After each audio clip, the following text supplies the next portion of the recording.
ಗೆಳತಿ professor S Lakshmidevi ನನ್ನ ಆತ್ಮೀಯ ಗೆಳತಿ. ಆಕೆ 108 ಕವನಗಳನ್ನು ಸಾಹಿತ್ಯ ಲೋಕಕ್ಕೆ ನೀಡಿದ್ದಾಳೆ.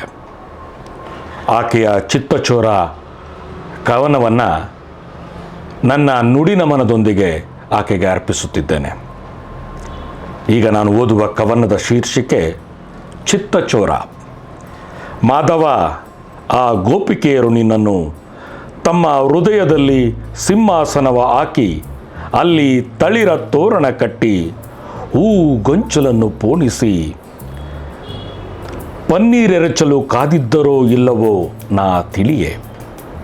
ತಮ್ಮ ಉಡಿಯಲ್ಲಿ ಫಲತಾಂಬೂಲಗಳನ್ನಿಟ್ಟು ಹಸಿಯಾದ ಹೊಸ ಬೆಣ್ಣೆಯ ಬಟ್ಟಲೊಳಗೆ ಪೇರಿಸಿ ನೀನದ ಸವಿದಾಗ ಆ ಅಂದ ಚಂದಗಳ ಕಾತರಿಸಿ ಕಣ್ದನಿಯೇ ನೋಡಲು ನಿಂತಿದ್ದರೋ ಇಲ್ಲವೋ ನಾನರಿಯೆ.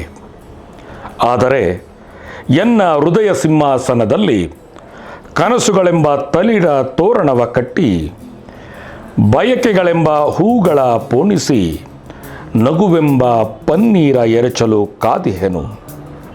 ಉಡಿ ತುಂಬ ಫಲತಾಂಬೂಲಗಳನ್ನಿಟ್ಟು ತನುವಿನ ನರ ನರವ ಒಸೆದು ಅವನೇ ನವನೀತವಾಗಿಸಿ ಗರ್ಭಾಂಬುದಿ ಎಂಬ ಬಟ್ಟಲೊಳಗೆ ಪೇರಿಸಿಹೆನು.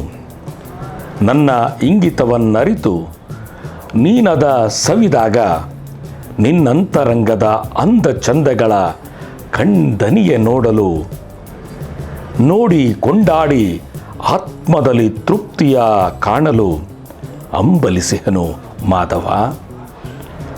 ಲೋಕದ ಕಣ್ಣಿಗೆ ನೀ ಕಳ್ಳ, ಕದ್ದು ಬಿಡುವೆ ಎಂಬರು ಎಲ್ಲ.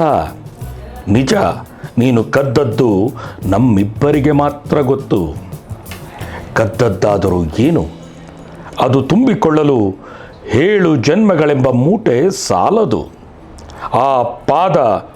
ಆ ಪಾದಮಸ್ತಕವಾಗಿ ನೀನನ್ನು ಆವರಿಸಿ ಕದ್ದುಬಿಟ್ಟೆಯಲ್ಲೋ ತನುಮನವನ್ನು.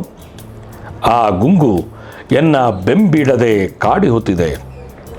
ಕೂತಲ್ಲಿ ನಿಂತಲ್ಲಿ ಹಿತವಾದ ಆವೇದನೆ ತುಂಬುತ್ತದೆ.